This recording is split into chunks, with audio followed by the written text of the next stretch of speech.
Into a debate over a controversial call. Free cell phones going to some people who otherwise couldn't afford them. With the help of a federal program called the Universal Service Fund, some folks on public assistance get a handset and monthly minutes without having to pay for them. But someone else does, and it may be you. David Seelig is a federal tax practitioner and small businessman, and Gary Carter is manager of national partnerships for Assurance. Gentlemen, welcome to you both. Hello. Hello, thank you. All right, Gary, tell us a little bit about this program and how exactly it gets funded from what you know. Yes, Assurance Wireless is part of Lifeline Services Program. Telecommunications companies offer lifeline assistance to low-income families. It's a free phone, in our case, with 250 minutes, voice minutes each month. Okay, and according to the reporting on this, the government is requiring telecommunications companies to provide that service. Is that accurate? Is this a government mandate for you? So this occurred during the Reagan administration, part of the Telecommunications Act, that low-income families would have the opportunity to have a discounted landline service in that case. So what it grew from was the creation of the Universal Service Fund.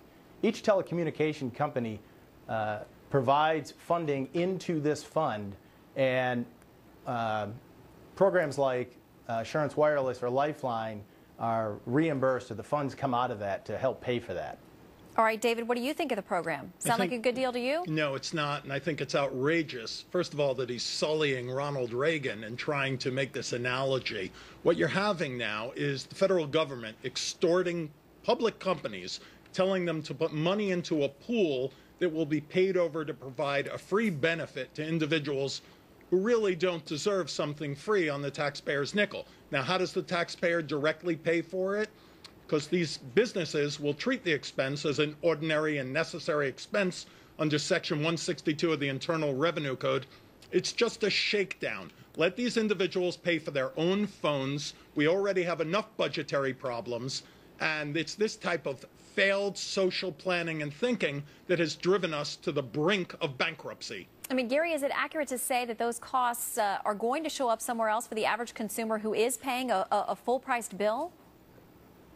No, actually it's a little bit distorted. What's happening here is the telecommunications companies, they put the money into the Universal Service Fund.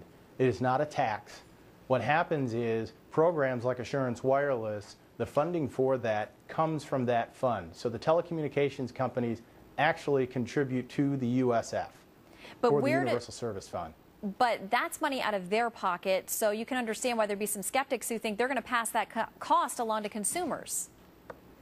So what happens is consumers do contribute to the USF, whether they have a home phone or whether they have a what we call postpaid cell phone.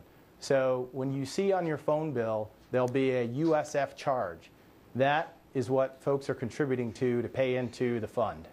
All right, David, that sounds like it matches up with your theory. That's exactly right. And I think this individual is either deliberately misleading your viewing audience or he has the business acumen of a wood tick, because they are passing the expenses on to hardworking Americans who have to pay all of their bills themselves. And additionally, the companies are going to deduct these expenses. And who's going to foot the bill again? The American taxpayer. It's a lousy idea. It should be nipped in the bud immediately. All right, Gary, some accusations there, so yeah. I'll give you the final word here to respond. Yeah, actually, it's a great program because folks who are actually out looking for work. They're not looking for work. Who have if they were, they would be working. All right, let's let Gary finish the thought, and then we'll wrap it up, gentlemen. Yeah, so we've seen where people who acquire Assurance Wireless, one gentleman in Baltimore, Maryland, actually lost his job, became eligible for Assurance Wireless, applied for the program, received the phone, was out looking for work, and actually got a call back from an employer 2 months after receiving the phone. This is a very beneficial program for those who need it. I see the skepticism on David's face, but we got to leave it there. David, Gary, thank you both for joining us for this debate. Thanks. Well, it looks like the Millennium